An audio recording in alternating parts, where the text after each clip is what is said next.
منين كنسمعو اسم الأسترالوب كيتخيل لينا مباشرة دجاجة سوداء لامعة وكتبيض كتر، ولكن الحقيقة أن الأسترالوب ماشي غير سلالة منتجة، بل حتى سلالة جميلة ومتنوعة في الألوان والطفرات. الأسترالوب جاية من أستراليا وتطورات باش تولي وحدة من أقوى سلالات البيض في العالم. واش عارف عزيزي المربي أن هاد السلالة دخلت للتاريخ حيت دجاجة وحدة منها وصلت لأكثر من 360 بيضة في العام. هاج شريف. هادشي علاش المربين كيعتبروها ماكينة بيض طبيعية. أشهر لون عند الأسترالوب هو الأسود، هو اللي معروف عندنا بزاف.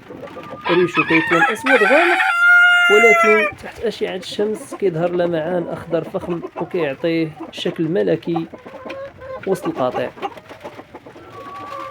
ومن الجمالية اللي فيه هو أنه ضخم البنية وتيتميز بواحد الذيل طويل كيزيدو هيبة، بالإضافة إلى عرف أحمر ناصع ودلايات حمراء. بعد ما تعرفنا على المظاهر الخارجية ننتقل الآن الأسترالوب الأزرق.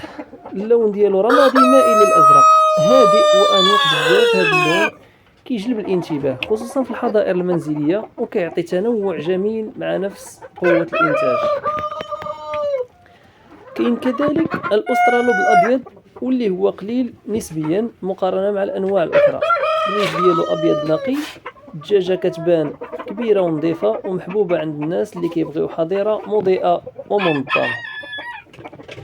وكاين لون مميز وهو السبلاش، كيكون فيه خليط بين الابيض وبقع رماديه او زرقاء، وكل دجاجه كتكون بنقش مختلف، يعني كل وحده فريده في الشكل ديالها، حيت هو اصلا تهجم ما بين تزاوج طفرتين من الاسترالوب، الابيض والاسود ولا الازرق والابيض. ولكن السر الحقيقي ديال الاسترالوب ماشي غير في الجمال، السر كاين حتى في الانتاج. الدجاجه الواحده تقدر تعطي بين 250 حتى 300 بيضه في السنه الا كنتي محترم معايير التربيه ديال الدجاج اللي كتشمل التغذيه المتوازنه، الاناره والنظافه.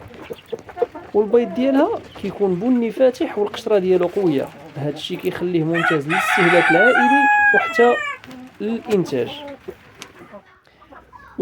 وبالمناسبة فالثمن ديال البيضة كيتراوح ما بين 10 دراهم حتى ل 15 درهم على حسب اللون والطفرة.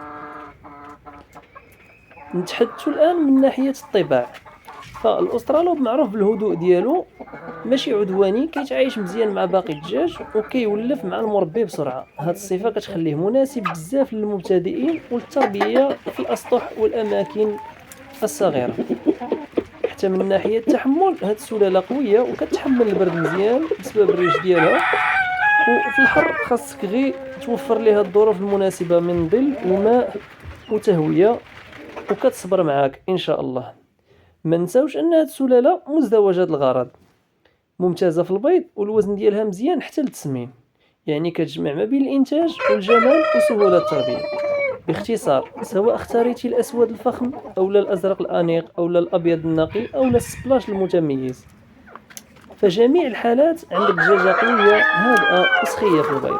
الألوان كتفرح غير العين، ولكن الأسترالوب كيفرح المربي بالإنتاج ديالو.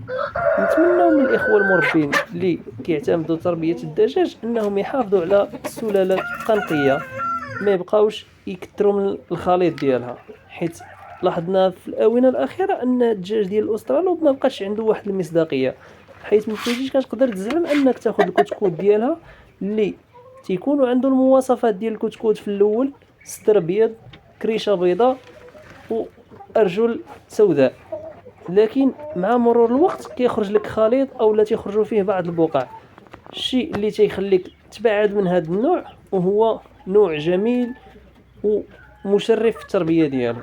كانت هذه نبذة على سلالة الأسترالوب، نتمنى نكون فدتكم، واللي عنده شي تساؤل ولا اللي عنده شي إضافة يزيدها لنا في التعاليق، ونتمنى نشوفوا الفيديو الجاي ان شاء الله. الا كنتي مشترك في القناه ما تنساش دير جيم وشي كومونتير زوين، الا مازال ما اشتركتيش فاشترك باش يوصلك الجديد ديالنا وتعرف معنا على باقي السلالات اللي عندنا في المزرعه ان شاء الله.